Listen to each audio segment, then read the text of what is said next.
Hey guys, I just woke up and decided to do a short video to help you out with today's assignment. I don't think I brushed my teeth yet. Are they fuzzy? I feel all right. So, little background to the lesson or the activity for today. In front of me, you see, or right next to me, in front of you, what am I saying? In front of you, you see a map of Nazi Germany's expansion.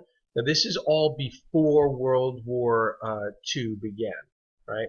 So Germany was quite busy pushing their military to the borders here. Um, Now, if you remember from the last documentary footage you watched, Nazi Germany seemed to have an economic miracle during the Great Depression. They created over 5 million jobs. They were able to host the Olympics in 1936. And people did call it the German miracle or the Nazi miracle. And in fact, it was not a miracle. What the Nazis were doing was borrowing money, printing money, and expanding their military. So when a country puts that much money into their military, it's kind of seen as an investment. And in Germany's case, investing money in your military only pays off if you actually use your military.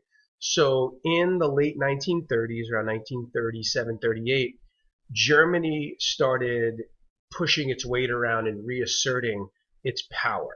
So what you guys are going to do is take a look at this map, look at all of the places that Germany kind of pushed into or expanded into during this time period. And then below that, there's a question right here about geographic context.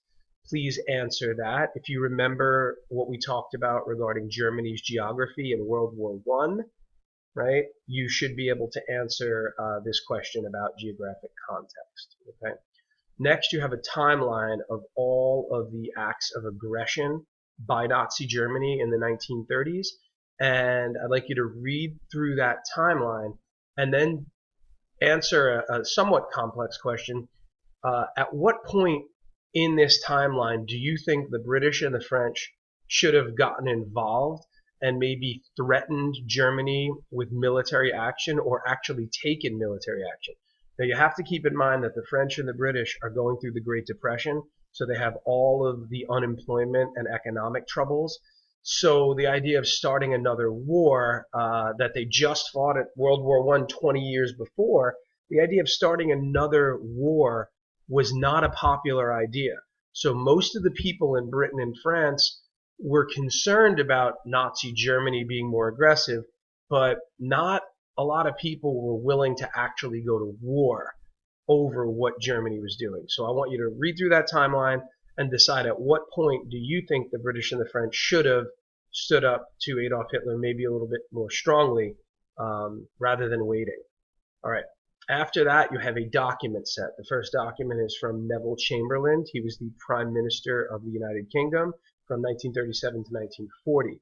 So you're going to read that, and you have two questions here, a historical context question and a purpose question.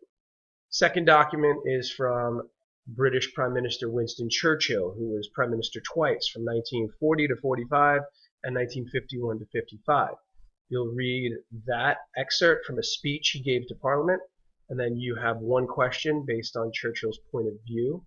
So you have to figure out what his point of view is. And then, like with all document sets, you have the most complicated question at the end. So using evidence from both documents, 1 and 2, and your knowledge of history and social studies, you're going to look for similarity or a difference between these two prime ministers' points of view, Neville Chamberlain and Winston Churchill.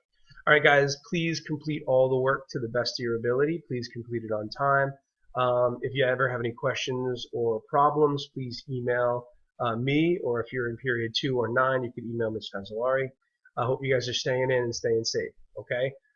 Keep your spirits up, keep meditating, keep healthy. We will get through this. It's going to be a rough road, but we will get through it. All right, guys, stay positive, and best wishes to all of you.